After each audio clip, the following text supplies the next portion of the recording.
ఈ జోకర్ ఉన్నాడు కదా, ట్రంప్, అదే ప్రెసిడెంట్ ఆఫ్ అమెరికా జోకర్, వాడికి నోబెల్ పీస్ ప్రైజ్ కావాలంట. ఆ నోబెల్ పీస్ ప్రైజ్ గురించి డబ్బులు ఖర్చు ఫండింగ్ చేస్తున్నాడు అనుకుంటున్నాను నేను.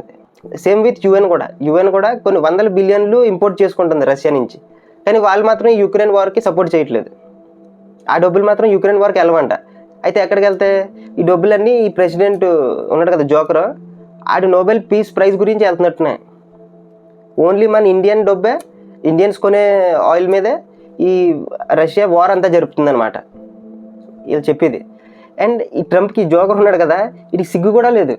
ఎందుకంటే ఓపెన్గా నోబెల్ పీస్ ప్రైజ్ రావాలని వైట్ హౌస్లోనే డిమాండ్ పెడుతున్నారు. అండ్ నిజంగా చెప్తున్నాను, ఒకవేళ ఈ జోకర్ కానీ ఈ పీస్ ప్రైజ్ వచ్చింది అనుకోండి, నోబెల్ ప్రైజు, ఆ నోబెల్ ప్రైజ్కి వాల్యూవే లేదు. నా దృష్టిలో ఇంకా దానికి ఇంకా వాల్యూ ఖతం అయిపోద్ది అనమాట.